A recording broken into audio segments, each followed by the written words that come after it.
Est-ce qu'en tant qu'enfant, ça vous est déjà arrivé d'aller dormir et de mettre la couverture jusqu'en haut de votre tête, que ça couvre toute votre tête et vous laissez juste un petit trou pour pouvoir respirer parce qu'en fait vous avez trop peur, vous avez peur du monstre qui est sous votre lit ou dans votre placard ou partout ailleurs dans votre chambre?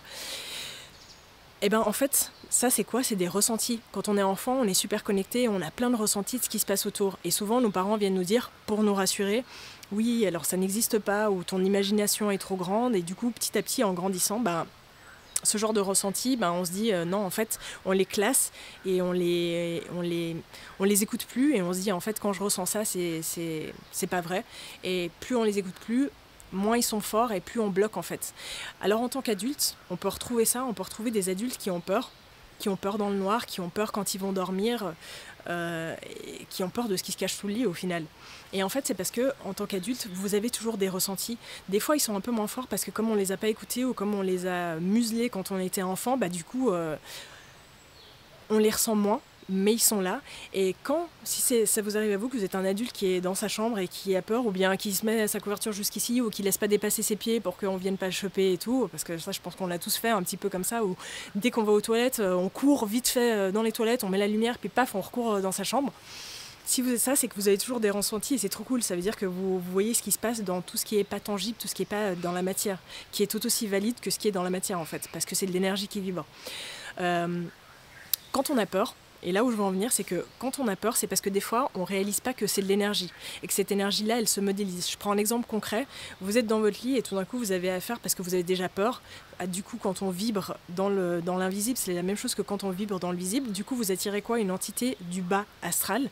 Et qu'est-ce qu'elle fait? Ces entités-là, elles se nourrissent de la peur. Et pour vivre, c'est cette énergie qui les fait vivre et qui les fait continuer et qui les fait grossir et qui les fait pouvoir aller à gauche, à droite.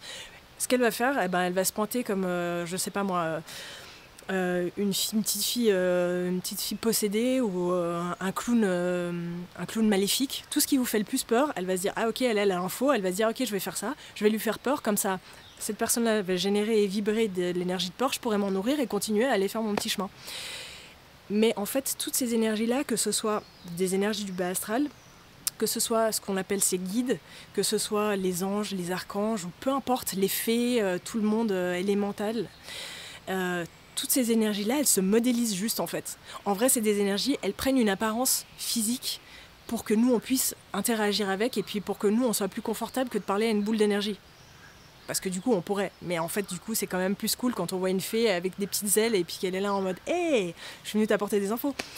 Et c'est juste ça en fait, c'est juste pour vous dire qu'en fait c'est de l'énergie qui se modélise, donc quand elle se modélise en mode un guide, on est vachement plus rassuré parce que du coup c'est cool, et puis un ange aussi c'est cool, mais on se dit les entités du bas astral c'est la même chose, elles se modélisent, et elles se modélisent pour ce pourquoi elles sont là, c'est-à-dire générer de la peur chez vous, continuer à se nourrir de là parce qu'en fait elles veulent juste survivre, c'est juste ça.